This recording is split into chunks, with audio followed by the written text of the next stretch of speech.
Shalom, selamat pagi Bapak Ibu Saudara yang dikasihi Tuhan Yesus Kristus. Kita bertemu kembali dalam program Gemar Jumat 3 Oktober 2025. Berkat firman Tuhan pagi ini terambil dari Mazmur 31 ayat 9 sampai 15. Demikian firman Tuhan. Dan tidak menyerahkan aku ke tangan musuh, tetapi menegakkan kakiku di tempat yang lapang. Kasihanilah aku ya Tuhan, sebab aku merasa sesak. Karena sakit hati mengidaplah mataku, meranalah jiwa dan tubuhku. Sebab hidupku habis dalam duka, dan tahun-tahun umurku dalam keluh kesah.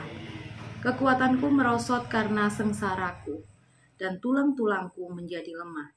Di hadapan semua lawanku aku tercela, menakutkan bagi tetangga-tetanggaku, dan menjadi kekejutan bagi kenalan-kenalanku.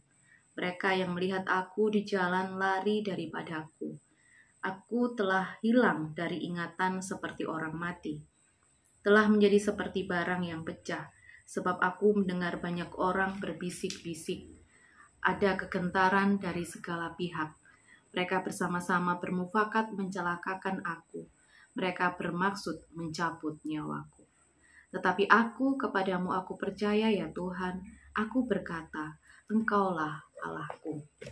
Renungan ini saya beri judul Di Tangan Tuhan yang Setia.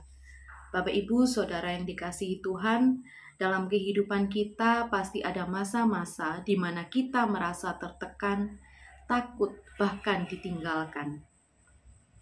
Pemazmur dalam Mazmur 31 menggambarkan isi hatinya kepada Tuhan dengan jujur. Ayat 9-15 menunjukkan betapa berat pergumulan yang ia alami. Hatinya letih, tubuhnya lemah, bahkan orang-orang di sekelilingnya menjauh karena penderitaannya. Mungkin kita juga merasa seperti itu, terjebak dalam situasi sulit, tidak ada jalan keluar, bahkan merasa ditinggalkan oleh orang-orang yang kita percaya. Namun dari renungan ini kita belajar bahwa di tengah penderitaan ada pengharapan ketika kita menyerahkan hidup ke dalam tangan Tuhan. Bapak Ibu Saudara, dalam Mazmur 31 ayat 9-15 ini saya akan bagi menjadi 3 poin. Yang pertama, mengakui kelemahan di hadapan Tuhan di ayat yang ke-9 sampai 10. Pemazmur berkata, Kasihanilah aku ya Tuhan, sebab aku sesak. Mataku menjadi lemah karena duka cita. Ia tidak menutupi rasa takut dan kelemahannya, tetapi membawanya kepada Tuhan. Seringkali kita berusaha terlihat kuat di depan orang lain, padahal hati kita hancur. Mazmur ini mengingatkan bahwa Tuhan rindu kita datang dengan hati jujur, bukan kepura-puraan, tetapi kerendahan hati untuk berkata, Ya Tuhan, aku lemah, tolonglah aku. Bapak Ibu Saudara, kita dipanggil untuk jujur di hadapan Tuhan, sebab justru dalam kelemahan, kuasa Tuhan menjadi nyata. Dalam 2 Korintus pasal 29 ayat dalam 2 Korintus pasal 12 ayat 9, Cukuplah kasih karuniaku bagimu, sebab justru dalam kelemahanlah kuasaku menjadi sempurna. Jadi Bapak Ibu jangan merasa malu mengakui kelemahan kita di hadapan Tuhan, karena itu pintu pertolongannya. Poin yang kedua, tidak semua orang mengerti keadaan kita. Di ayat yang ke-11 sampai 13. Pemazmur berkata, ia menjadi celaan, sahabatnya menjauh, bahkan banyak yang merencanakan kejatuhannya. Inilah realita hidup. Tidak semua orang peduli dengan penderitaan kita.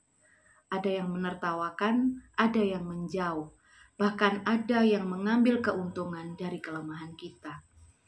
Tetapi kabar baiknya, ketika dunia menjauh, Tuhan tetap dekat. Dalam Ibrani 13 ayat yang kelima berkata, Aku sekali-kali tidak akan membiarkan engkau, dan aku sekali-sekali tidak akan meninggalkan engkau. Dunia bisa meninggalkan, tapi kasih Tuhan tidak pernah meninggalkan kita. Poin yang ketiga, menyerahkan hidup dalam tangan Tuhan. Di ayat yang ke-14 sampai 15. Di tengah tekanan yang begitu berat, pemazmur akhirnya berkata, "Tetapi aku, kepadamu aku percaya ya Tuhan. Aku berkata, Engkaulah Allahku. Masa hidupku ada dalam tangan-Mu." Inilah puncak iman yang luar biasa. Pemazmur tahu bahwa hidupnya tidak dipegang oleh musuh, bukan ditentukan oleh keadaan, tetapi ada dalam tangan Tuhan yang berdaulat. Dalam Yesaya 41 ayat yang ke-10, "Janganlah takut sebab aku menyertai engkau. Janganlah bimbang sebab aku ini Allahmu. Aku akan meneguhkan, bahkan akan menolong engkau." Dan dalam Yohanes 10 ayat 28, "Aku memberikan hidup yang kekal kepada mereka, dan mereka pasti tidak akan binasa sampai selama-lamanya, dan seorang pun tidak akan merebut mereka dari tanganku."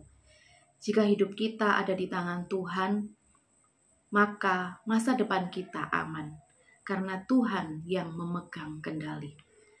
Bapak Ibu Saudara yang dikasihi Tuhan Yesus Kristus, melalui Mazmur 31 ayat 9 sampai 15 ini kita belajar yang pertama, datanglah kepada Tuhan dengan hati yang jujur. Yang kedua, jangan kecewa ketika manusia mengecewakan, karena Tuhan tidak pernah meninggalkan kita.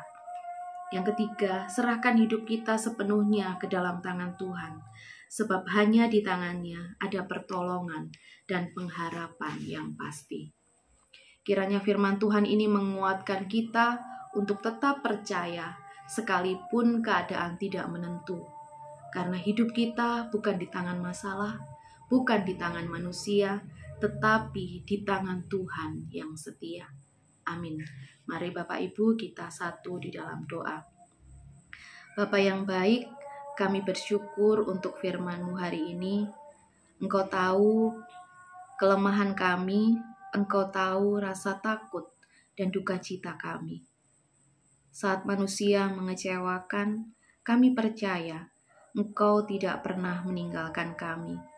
Hari ini kami menyerahkan hidup, masa depan, dan setiap pergumulan kami ke dalam tangan-Mu. Peganglah kami selalu dan jadikan hidup kami kuat dalam Engkau.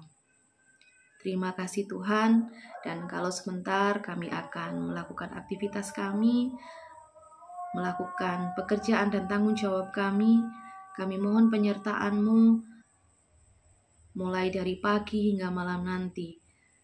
Kiranya penyertaan-Mu adalah penyertaan yang sempurna atas kami. Terima kasih Tuhan, hanya di dalam nama-Mu kami mau menyerahkan hidup kami. Haleluya, amin. Selamat pagi Bapak Ibu, selamat beraktivitas. Tuhan Yesus memberkati.